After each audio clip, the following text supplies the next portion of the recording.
If 2025 was the year that I got my spark back, 2026 is going to be the year that I get my drive and purpose back. I spent most of 2025 fully spiraling at first, but mainly in my career. And there were definitely things that I was doing that I thought were helping me, but really in hindsight, I can tell were prolonging the struggle. And there were other things that I was not doing, but I have been doing recently, and they are really helping me to get my momentum back. So in this video, I want to recap some of the things that did not work, but also some of the things that have been working. And I will say this is going to be particularly helpful for any of you who would classify yourself as a more naturally ambitious person, but you feel like you have been stuck in some sort of cycle between lazy and lost, and you just do not know how to kick it. So first up, what I did that did not work. Number one, I forced myself to decide what I wanted too fast. A lot of my career struggles came down to the fact that I was forcing myself to choose a career path when I wasn't exactly sure what I wanted to build. I used to run my own business. I ran it for 4 or 5 years, and I had no intention of ever leaving that business. I thought it would be my life's work.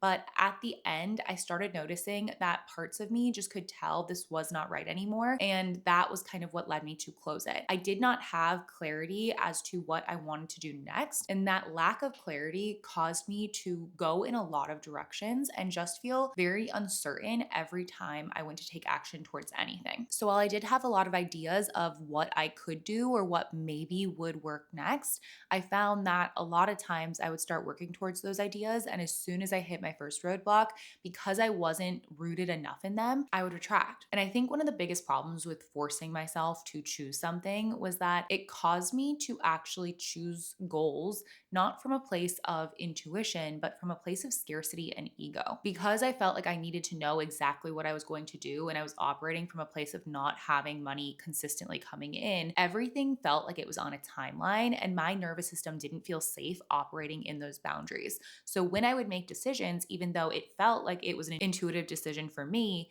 it wasn't actually intuitive, and it became something that when I looked back, I could see the flaws in it. But at the time, I was like totally blind to them. Like they weren't even in my radar. Unfortunately, this also sent me on an emotional roller coaster because everything I chose, I was not necessarily addicted to the goal. I was addicted to seeing results in some way, shape, or form because results equaled a level of safety to me. So if something I put out that day didn't do well, I would almost take it as the sign that it was not meant for me or I was doing something wrong. Everything became personal, everything became a sign, and everything became a reason for me to either freak out or be happy. And this emotional roller coaster led to, as you can imagine, so much instability. This is not a place you want to run a business from. And it also created a really unhealthy relationship for me with the idea of some things being meant to be. In the end, it ultimately wasted a lot of my time because I would try something only to find a month later that that wasn't what I actually wanted and have to take a step back and feel like I was starting from zero again. And because that process kept happening, it also started to eat away at my self-trust and my self-belief.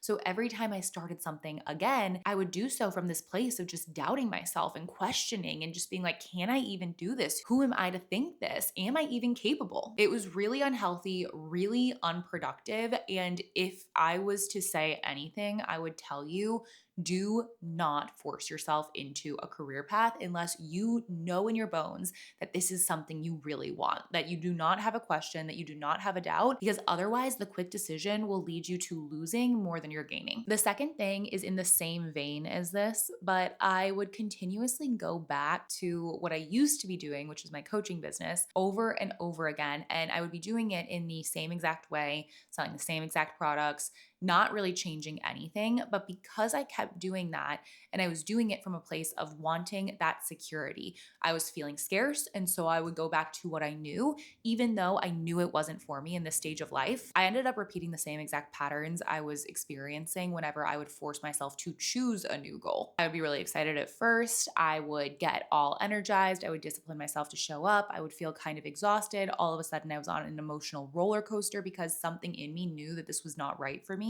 And then about a month later, I would be like, okay, back to the drawing board. I know this is not right. I won't do this again.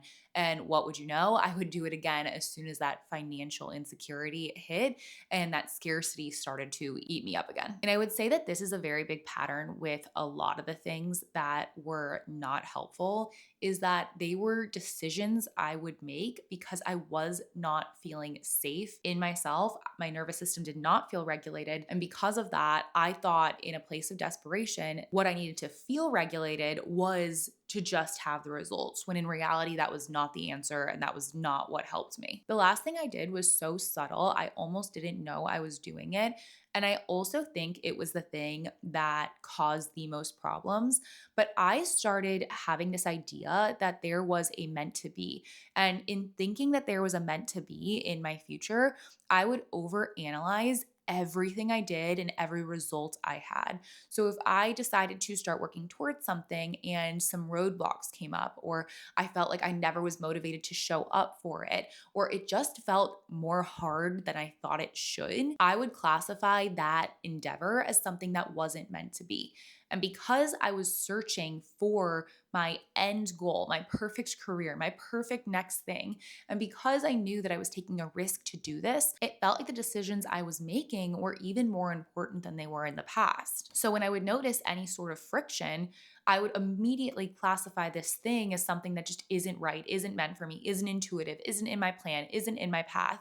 And I would then go back to, again, the drawing board and overanalyze everything happening, every result, every anything. And as you can imagine, this created this insane cycle of just being in my head and never actually moving forward on anything past the first couple of steps, not because I couldn't discipline myself to do it, but because I had this weird relationship in my head or weird idea that the things that were meant to be would kind of just fall into place for me. And that's why I think this is potentially the most dangerous trap that I fell into, because in having this mindset, nothing was ever going to hit. And it made me feel less inclined to work hard or figure out the problems in front of me, because I had that weird idea that if there were problems, it wasn't falling into place easy enough. And therefore, that was not meant to be my path. When I went into 2026, I knew there were going to be some immediate shifts I needed to make.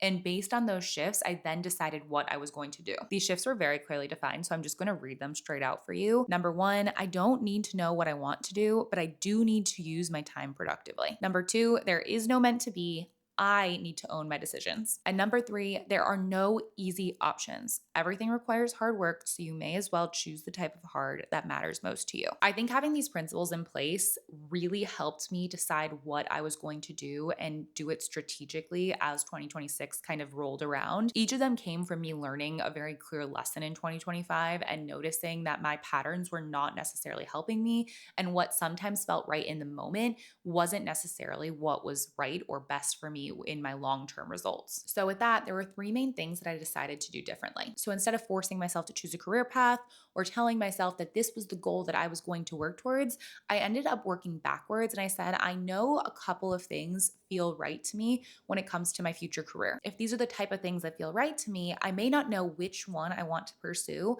but I do know that there are common skills among a lot of them that I can concretely and tangibly build right now. Instead of forcing myself to commit to something in the long term, I'm going to commit to doing something every single day or every single week over a long period of time. Not just so that I can try it out and build the skill, but so I can have enough data points that I'm not just being ruled by my emotions in the moment, because even if I can regulate better, that is still going to be a pitfall of mine, knowing the type of person that I am. This commitment meant that instead of what I was focusing on being something that was outside of me, meaning that there was a level of luck or chance that I would judge myself on it, I brought the power fully back into me and decided that the way that I was going to judge myself was not going to be based on any of that. This lowered the emotional burden that I was having and allowed me to put more of my energy and focus into things that I could actually do, so that I could actually use my time productively and not just sit there twiddling my thumbs and not allowing myself to move till I had the perfect next step planned. For me, these skills were things like content creation. I wanted to get tangibly better at storytelling, at filming, at editing, so that at the end of the year, even if I didn't have an audience of 100,000 followers, I could tangibly point to everything I did and say, this was my first video and this was my last. I got better at these editing styles. I improved my storytelling in these ways. Look at what I actually did with my time. The second thing I did differently was that I decided to judge if something was right for me based on how I felt after I did it rather than before. I noticed that if I had to apply insane amounts of discipline to get myself to show up for things, part of me would feel like it wasn't meant to be, and therefore it would shut me down. A better indicator of what was right for me and what was not was actually how much energy I had after I forced myself to do the task. I noticed with filming that I never wanted to film. There was always a very high barrier to entry, whether it was getting ready for the day or cleaning my space or even just having the ideas of what to film. But after I filmed and edited a video, before I actually posted the video and saw how it performed based on other people's reaction to it, I would have more energy than I did when I started. Even for the videos or tasks where I felt like I was wrestling with myself, there was a level of pride I had after I finished doing something. And that pride might have just come from me actually completing the task. But I also think it was an indicator of the fact that whatever I was doing, there was something right in there because it was giving me more energy than it was taking. Now, I never judge this metric based on just one instance because obviously sometimes we're going to do things and it's just not going to hit because of whatever is happening during that day. So instead, I judged it over a period of time. And for me, that period of time was like 4 to 6 weeks, January into the beginning of February. The tasks that I felt gave me energy, I kept in, and the things that felt like they drained my energy or sucked my energy way faster than I expected, I either took out or kind of reanalyzed what was happening so I could determine if there was something I can change about it or it was just something that wasn't meant for me. I think the reminder here is that things are going to require discipline because if you're in the lazy or lost phase, you've essentially lost momentum, and momentum is energy. So in order to get energy back again, you're going to need to apply a force.